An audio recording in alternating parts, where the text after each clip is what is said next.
An SS veterans meeting. Could members still be getting together?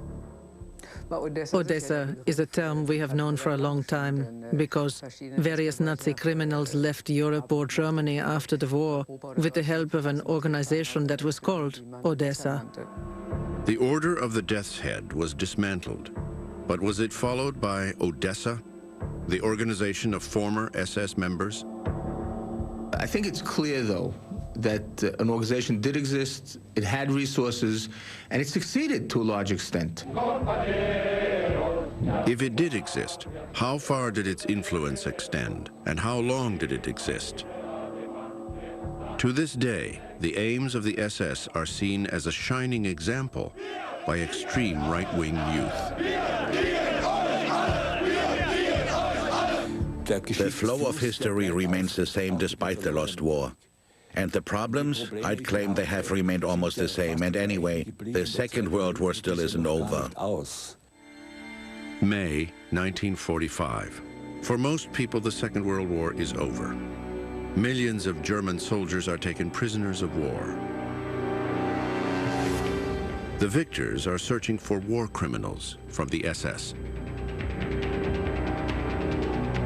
Many SS men try to vanish. They're afraid of what they call victor's justice. That wasn't justice. It was a form of revenge. I mean, it didn't have anything at all to do with rights and laws. The laws were cobbled together afterwards. It was a disgrace. The prosecutor, defender, and the judge were the same people. For the victors, it is difficult to get a clear view. How can war criminals be recognized? By their uniform? There were some SS men, especially ones who had been guards in concentration camps, who tried to persuade someone else to swap uniforms with them, either for money or as a gift, so they would get a Luftwaffe uniform or a German army uniform, and the other man would take the SS uniform. Then the SS man who wanted to escape would have a sort of disguise. SS men are at the top of the list of wanted criminals. One thing easily gives them away: the blood group tattoo. When we had time, naturally we would look under the left arm of anyone we suspected, because they could erase the blood group, but they couldn't erase the scar that was left behind. That will be there to this day. The majority of SS men vanish into the crowds of captured soldiers. Conditions are hard at first. I have to say the Americans almost let us rot, you know. They didn't give us anything to eat, and they put us in a field that was just a marsh. And it got to the stage that I only had one idea in my head, which was to escape. So I made a run for it, and for a long time I was living rough in the hills near Taublitz. And this was winter, too. He isn't alone. The mountains of Bavaria and Austria become the last refuge for SS leaders who want to escape the Allied tribunals. Adolf Eichmann sent hundreds of thousands to their deaths. Alois Brunner was his assistant. Otto Skorzeny, Hitler's man for special operations, is regarded as the head of the escape organization. And then we made contact with what was called the SS network. And two of Skorzeny's comrades had managed to get jobs in the Linz discharge office. And they brought us our American discharge papers up to the mountain hut where we were hiding. So then we discharged ourselves. We just used the rubber stamp from the hut and put our fingerprints on the papers, all 10 fingers, and then we were discharged. SS standard-bearer Otto Skorzeny, awarded the Knight's Cross and a specialist in unorthodox missions behind enemy lines, was one of Hitler's showcase heroes. He was a strong character. He was what they call in Austria an order giver. And he was used to having his orders obeyed. This was true after the war, too. A confidential American document from 1951 claims that Skorzeny was head of an underground army. They considered him the head of Odessa. He is interrogated in prison for days on end, with no success. He escaped from the denazification camp after having announced he would do so, and for some time he lived in hiding in Bavaria.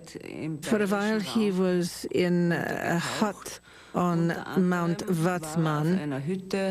At that time, he had his hair dyed blonde, and for many years he used a pseudonym for his business correspondence too, which was Rolf U.S. Steinbauer. Skorzeny manages to escape to Spain. One of the SS escape routes is through the Zillertal in Austria. Using old smugglers' paths, local guides take escapees across the Alpine passes to Italy.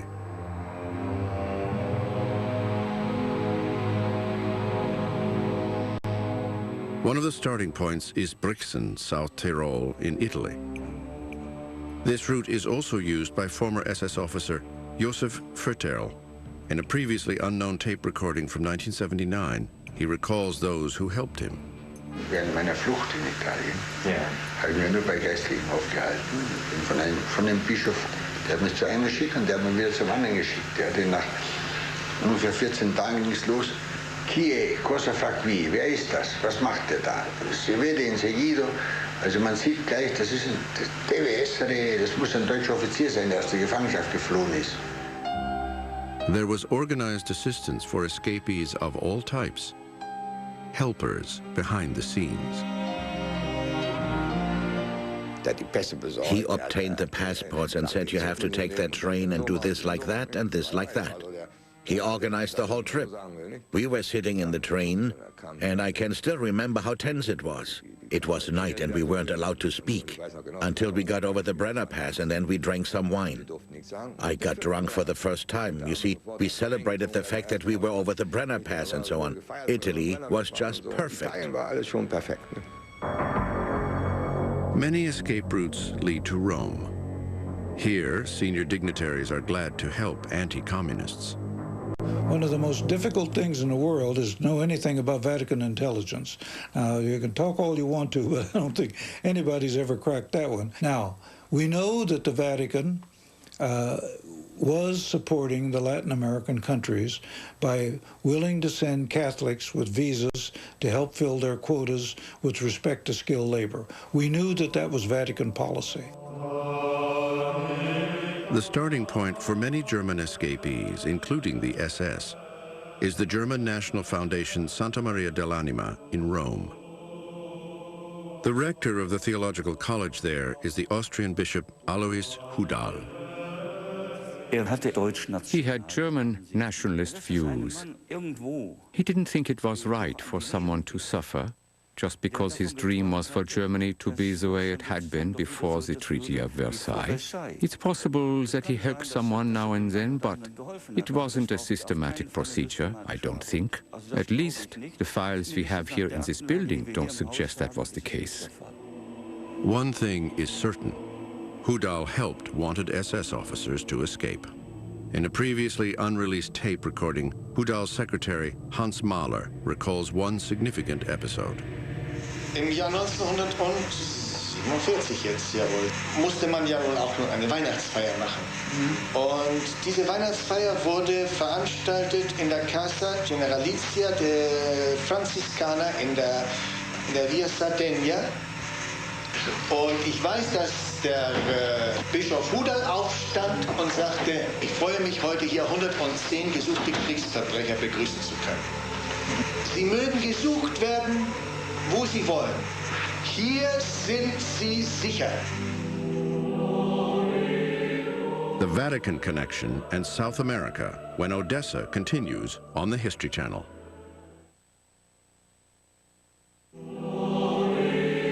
After the war, Rome is a meeting point for refugees. The International Red Cross has papers available for people who do not have passports or ID cards.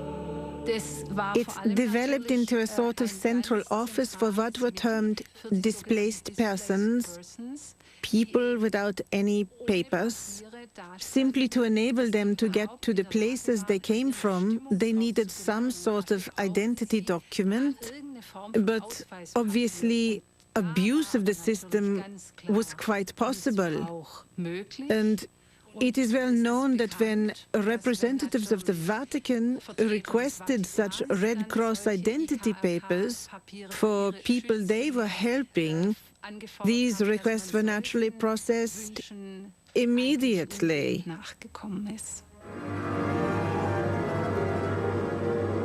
Some priests become forgers. Da kann ich ihm einen kleinen Kursus geben, sagte der Herr Pfarrer zu mir.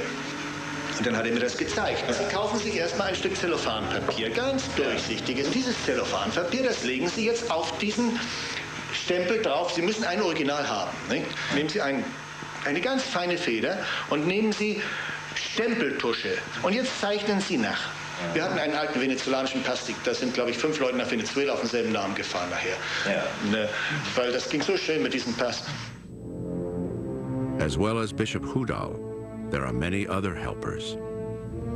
Any escaped Germans, they all knew by gossip that the man to see who would help the Germans in Rome was Bishop Hudal.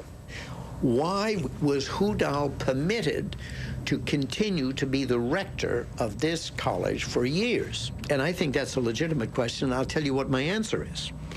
By keeping Hudal there, it distracted attention from Draganovich. Krunoslav Draganovich is one of the priests in the service of the fascist Ustasha regime in Croatia. After the war, he is the man to see in Rome to assist war criminals escape. The most prominent figure he helps is the Croatian dictator Ante Pavelić, Hitler's puppet.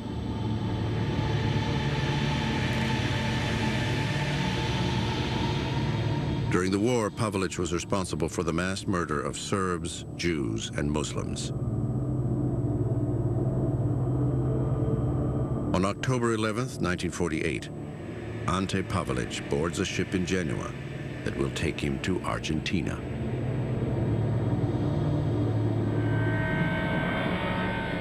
And that was the model trial run of the rat line. In other words, if you could do it for Ante Pavelić, who was a high, what would you call it, high-profile character who was wanted, you could do it for practically anybody else.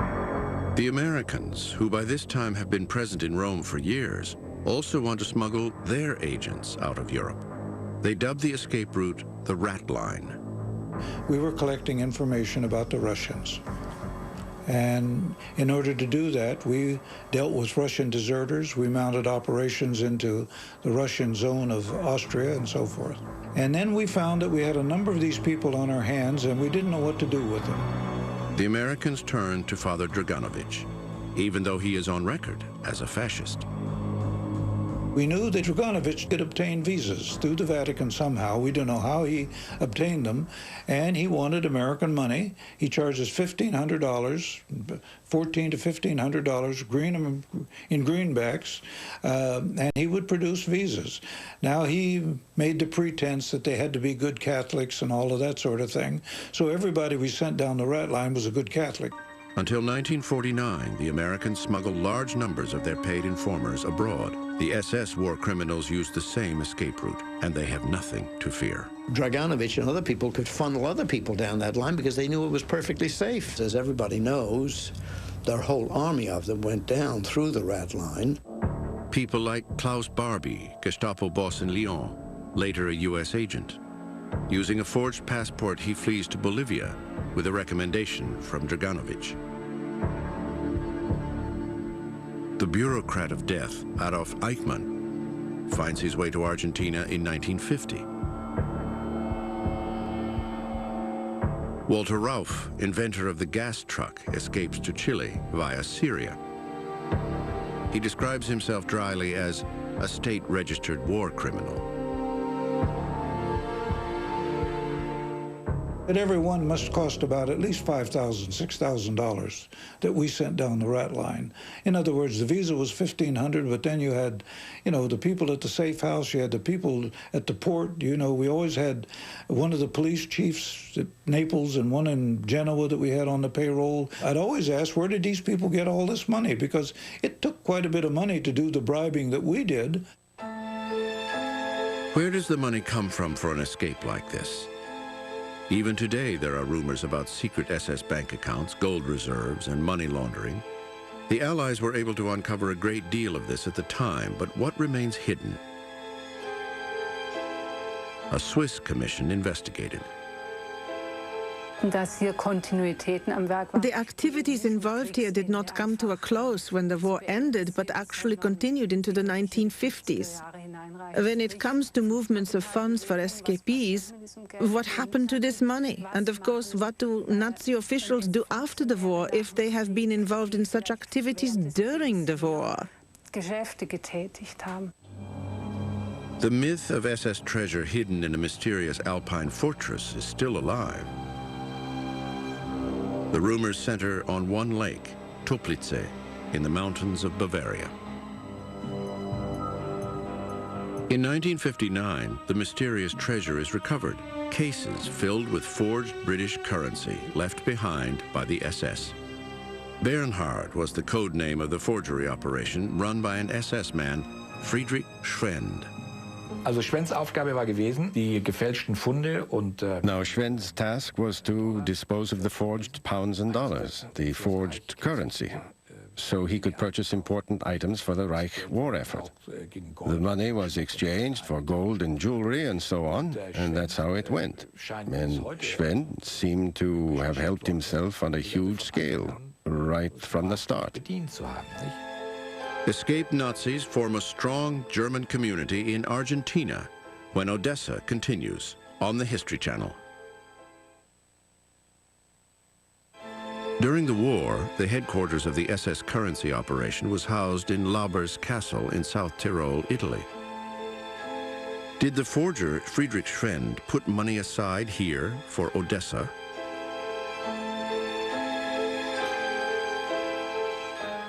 We are talking about illegal activities here. They are camouflage operations, and the main characteristic of such operations is their illegality. As a consequence, it is important not to leave behind any witnesses. It is possible that senior SS figures deposited a fortune in Swiss bank accounts, but there is no proof. Schwen is said to have administered funds for Odessa for a while. So there must have been a certain organization, a network that must have existed. No question about it. Skorzeny was involved, for instance, and Rudel was with them. Ralph was one of the group, Schwend too, Bobby without any doubt. Schwend flees to Lima, capital of Peru, in 1946. There he was said to have been head of Odessa, as one informer told the U.S. Secret Service in strict confidence in 1965. But Odessa remains a rumor. Only one thing is sure. Schwend does have contact to former comrades. One business partner is Klaus Altmann. Altman was Klaus Barbie. We are sure of that. And he was known in La Paz in South America for boasting in the Truman Club there that he was a former Nazi. Naturally, he never admitted that he was head of the Gestapo in Lyon. I'll never forget one time when Barbie was sitting against the wall with Schwend to his left, and in the course of a conversation I remarked that when you think about how Hitler abused the idealism of young Germans, as we know today, then it makes you want to weep. Then Altman leapt to his feet, his face bright red, still clutching his glass of wine, and said, "Nobody says anything against the Fuhrer in my presence." Former SS men are particularly drawn to Argentina. Here they are made most welcome. The regime makes a point of facilitating the entry procedure for them. Juan Perón is interested in the knowledge these migrating Nazis possess and is fascinated by their lack of conscience. He had a considerable affinity for the fascist regime and the fascist ideology. I don't believe Perón was a racist in the biological sense, but he did like the ideology of such regimes. Perón also wanted to start a special service for the battle against communism. This is why he suggested that many SD and SS men should come to live in the country. Many newcomers settle in German areas, such as the Villa General Belgrano, Córdoba province. Here, German culture is preserved, a piece of the home country for exiles.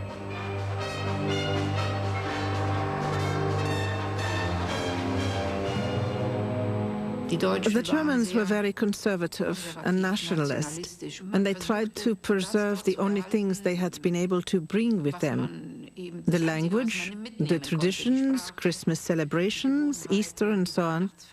Hardly any of them bothered to take language classes. They picked up Spanish almost incidentally, but they remained German. And the ties between them remained.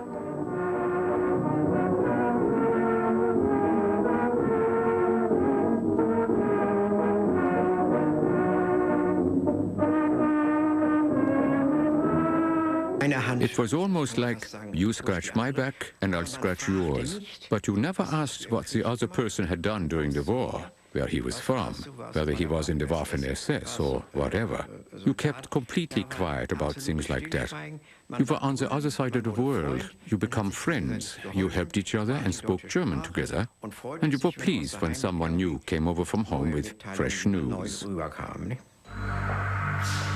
In the 1990s, a government commission investigates Nazi activities in Argentina. It concludes that only 180 war criminals fled to La Plata. The true figure is far higher, but most of the files were burned. Here, the SS didn't need Odessa. They had Perón. The biggest war criminals who entered the country and lived here were Eichmann and Mengele. People like that were advisors to the police for the organization of the battle against communism.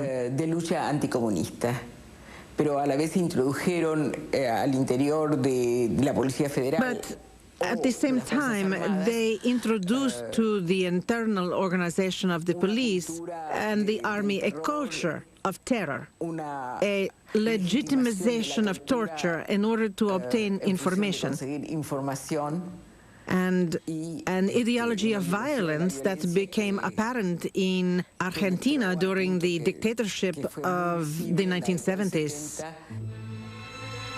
Eichmann was a breeder of rabbits, among other things, until he was abducted by the Israeli Secret Service. While in exile in Argentina, Eichmann used to boast to close friends about his deeds.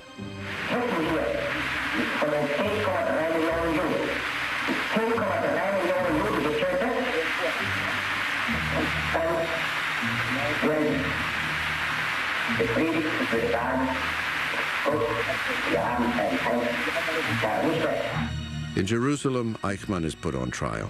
The former SS officer claims he is not guilty. A German Argentinian who wants to remain anonymous regrets the fact that Eichmann was so careless. Jeder wusste, dass Eichmann da war, von uns. Der Eichmann hätte auch einfach untertauchen können. Der war aber zu dumm, glaube ich. Dem ist gar nicht klar geworden, dass er der Letzte war, den die Juden noch greifen konnten, um so einen Showprozess zu machen. Der hatte das Bedürfnis zu erzählen. Der musste doch gar nicht erzählen. Warum hat er das alles erzählt? Er fühlte sich bestimmt bis zum Schluss total unschuldig. Adolf Eichmann is sentenced to death. Marbella, 1965. The SS network is outraged. One hot day in July, the Odessa organization is said to have met here for a general meeting. It must have been a fascist establishment at some stage, a youth hostel somewhere between Marbella and Torremolinos, on the right of the road at some point as you drive south towards Gibraltar. An ominous protocol has survived with the minutes of the meeting. It states clearly in black and white on the first page that Odessa is the association of former members of the SS. The man who found this controversial document believes it is genuine. Basically, it was a report on a meeting of 123 people, like-minded individuals from 123 countries. There were people from Africa and Croatia and America and Argentina and the Ukraine and Russian delegates and delegates from Arabia and I don't know. Everywhere from Timbuktu to Tierra del Fuego. They were all there. According to this protocol, it is unanimously resolved to declare war on the state of Israel. It also says in this paper that when they shouted Heil, the echo could be heard in Gibraltar.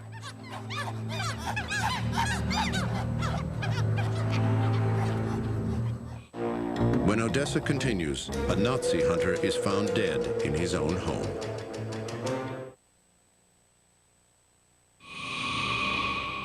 In Germany, men with a Nazi past are seldom pursued by the cameras. Most of the former SS men have settled down to unobtrusive lives, both in the East and the West. After the war, some of them were imprisoned by the Allies for a few years, but on the whole, they were never prosecuted in Germany itself. And the biggest and the worst of these criminals stayed in Germany.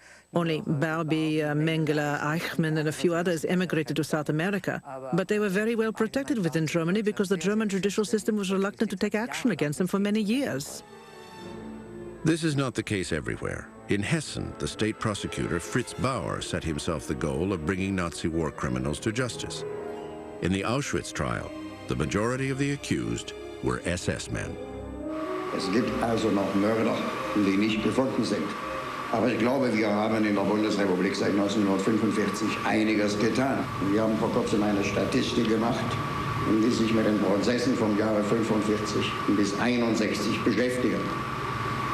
In dieser Statistik sind insgesamt in Hessen angeklagt worden 2024 Personen. Davon wurden verurteilt 942 und das sind ungefähr 45%. The dedication of this prosecutor makes him a thorn in the eye of the SS veterans. According to the Marbella Protocol, Odessa resolves to murder Fritz Bauer. 3 years later, he is dead, and not by natural causes. In June 1968, Bauer's body is found in the bathtub. The post-mortem revealed not the slightest indication of death by drowning. Instead, the dead man's stomach was full to the brim with tablets. It was as though he had swallowed a whole glass jar full of tablets. But apparently, the authorities saw no reason to investigate his death. Naturally, there have to be certain indications to justify a suspicion of manslaughter. But those indications did exist in this case. After all, it is highly unusual for someone to be found dead in a bathtub. I personally have only come across this 2 or 3 times, and I have performed almost 30,000 postmortems. While the very existence of Odessa is unclear, there is another network that operates quite openly. HIAG, the Association of Mutual Assistance, established itself at an early stage in West Germany. And over in Germany we had HIAG. So we set up a similar network here, adopting the same principle. And we were given one task, which we performed, to care for Adolf Hitler's sister, who was still living in Berchtesgaden. She was in a very bad state. We went over to see her, and I'll never forget the sight of that poor old lady sitting in a damp room without any heating, suffering from terrible rheumatism. Then we resolved to look after Himmler's family, Himmler's wife and daughter, and then we took care of Frau Rosenberg and her daughter, who were living in a goat shed not far from Munich. In 1968, Beate Klarsfeld, known as a Nazi hunter, becomes famous with a single blow. She slaps the Chancellor of Germany, Kurt Georg Kiesinger, across the face. He was once a member of the Nazi Party.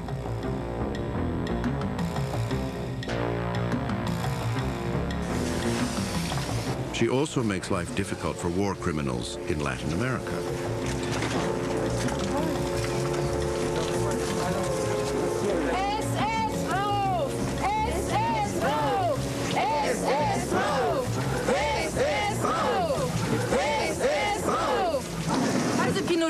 the dictator Pinochet, why can he not send out of this country a man like Rauf who killed innocent victims? In Bolivia, Beate Klarsfeld is fast catching up with Klaus Barbie. For a long time, Barbie denied everything. Even in front of the cameras on French television, he repeated once again, I am Klaus Altmann, I am not Klaus Barbie. Ich bin nicht Barbie, wie ich schon gesagt habe, ich bin Klaus Altmann. Und die Staatsanwalt München wird sicher Gelegenheit haben, den bolivianischen Behörden diese Unterlagen zugeben zu lassen. And then I went there a second time, that was in 1971. SS General Karl Wolff and his friend Klaus Barbie remember this second visit. Die berühmte Glasfeld. Ach ja, die den geohrfeigt hat. Ja, die war hier. Die hat hier mir ein Trubel gemacht. Ja. Sie, die hat sich hier gegenüber meinem Büro an der Kette angeschmiert, an der Bank und hat gesagt, in Bolivien gibt es keine Gerechtigkeit. Die hat meine Auslieferung hier verlangt. Da haben sie mit faulen Tomaten beschmissen. Das sind doch Schweine. Schweine sind das. Paris, July 6, 1979.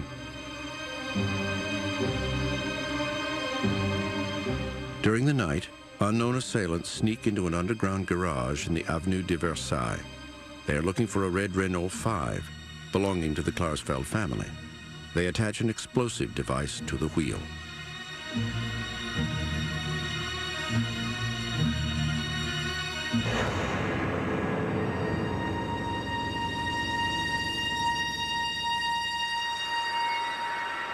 Shortly afterwards, the Klarsfelds receive a letter claiming responsibility. On nous appelle Odessa. We are called Odessa. Cette bombe est un avertissement. This bomb is a warning. The letter contained very detailed threats to our family, and especially to our children. The document was signed Odessa. Whether this is really Odessa or not, it was no help to Klaus Barbie. In 1983, he was extradited to France, the scene of his crimes. Feelings, you say? Pity? Not in the slightest. Wish to God it had happened sooner. He was a thief, a liar, and a blackmailer. Barbie is in prison for 4 years awaiting trial. He is convicted and sentenced to life imprisonment.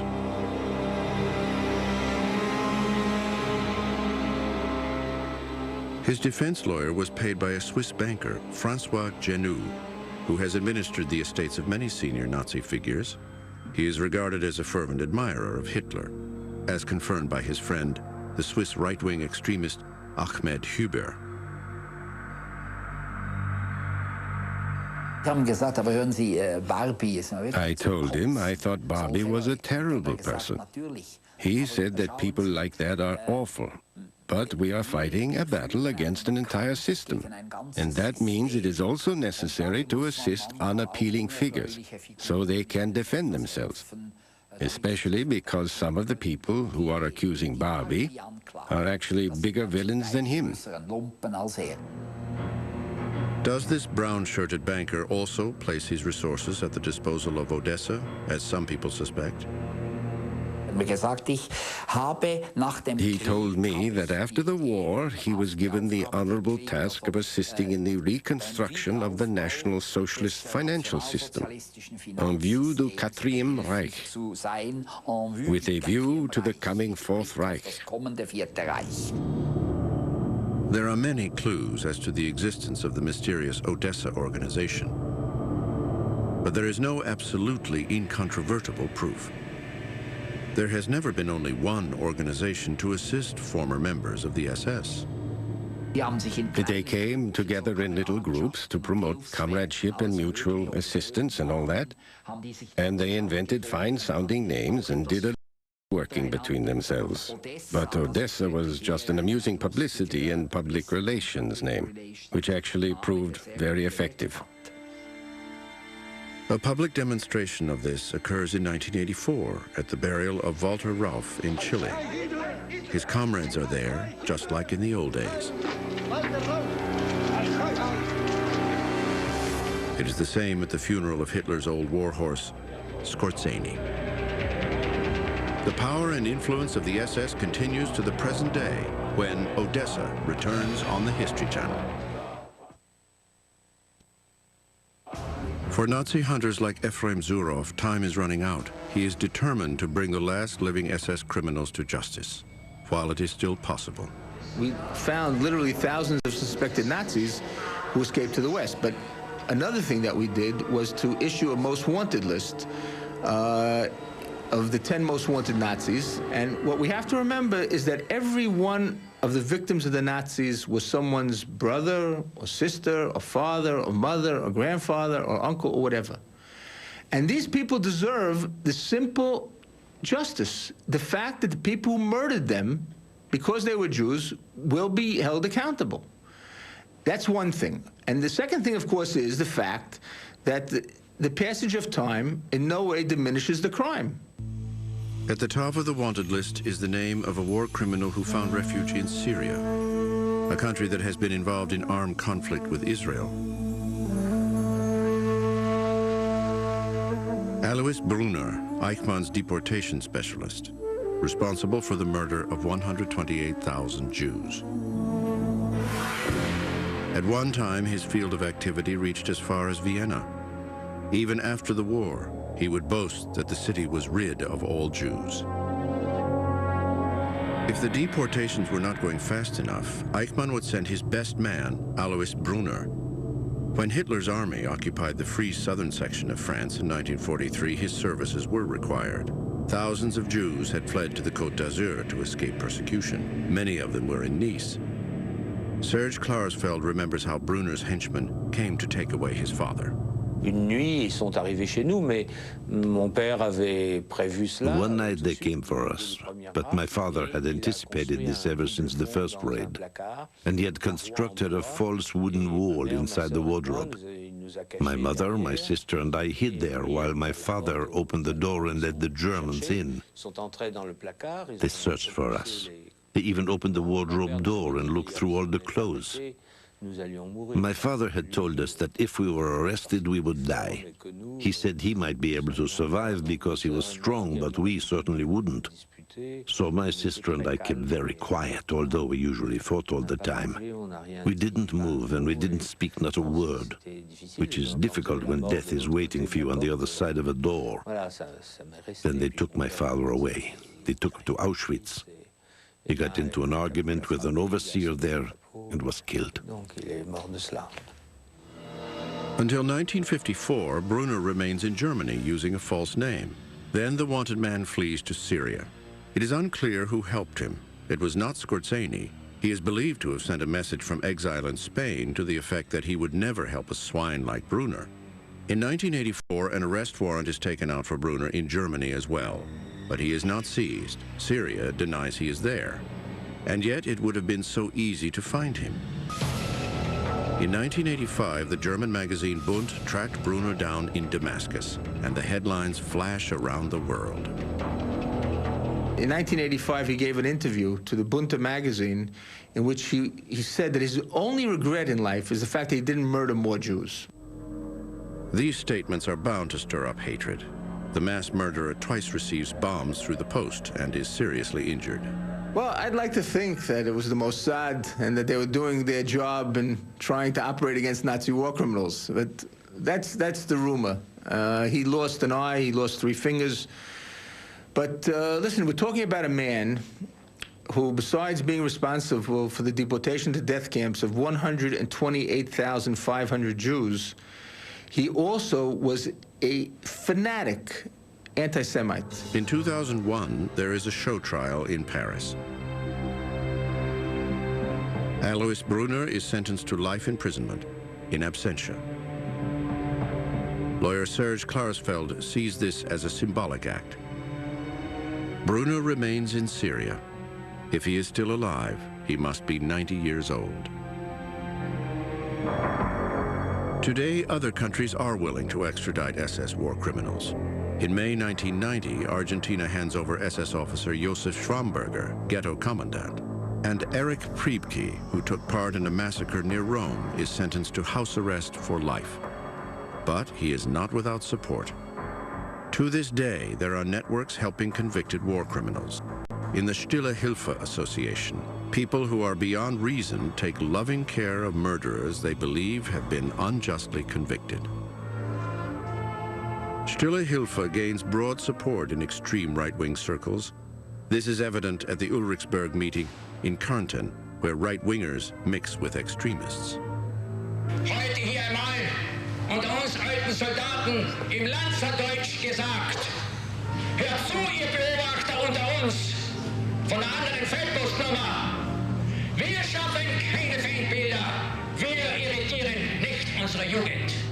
Are these young people supported by SS sympathizers? They are mainly financed by donations, which means that the younger people are supported by the older ones. And individuals directly involved with Stille Hilfe donate money, sometimes considerable sums, to their younger comrades, perhaps to finance a legal battle or to pay fines when the youngsters have been convicted. Support for criminal activity is even condoned by political parties. At meetings of the NPD, the right-wing National Democratic Party of Germany, money is collected for the HNG, an organization affiliated with Stille Hilfe. Die HNG sieht es als ihre erste Aufgabe an, die Folgen jenes Unrechts zu lindern, das mittels Besatzer, UN-Recht und dessen Gesetzgebung aus den Angehörigen unseres Volkes Politkriminelle macht. HNG, or Association to Assist Political Prisoners and Their Relatives, mainly helps neo-Nazis who have been imprisoned. It also provides them with propaganda material in prison so they can attempt to convert other prisoners to their views. A home for asylum seekers is set on fire. Anyone who attacks foreigners is supported by the extreme right-wing network. Today, extreme right-wing ideology, the spiritual legacy of the SS, is behind such behavior. I perceive the incidents at Rostock-Lichtenhagen and Hoyerswerda as popular uprisings against people of Oriental origin. And when it comes to such spontaneous outbursts of violence, one can only regret that more violence was not employed.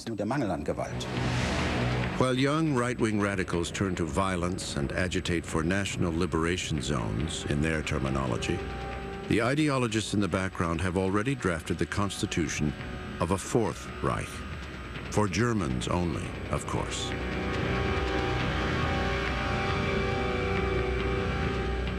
Himmler would be delighted. Some ideas are still alive. This is a spiritual infiltration that is operating, and it can be described as fruitful. And in that sense, I naturally support the young people as members of the active generation. And as someone who made considerable sacrifices to the spirit of the age, I feel that these people are worthy successors. And dangerous ones. They provide an impulse.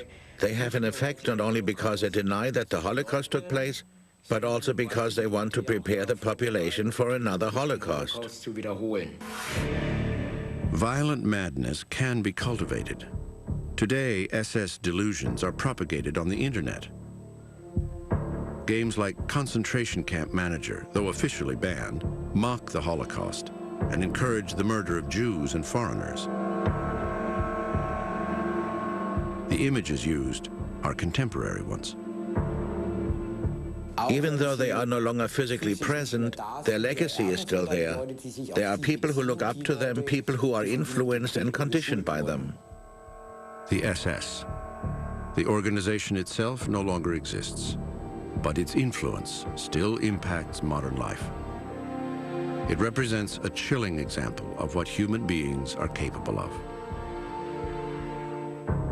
The history of the SS.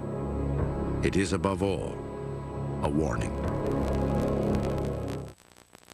From the front lines to fighting crime,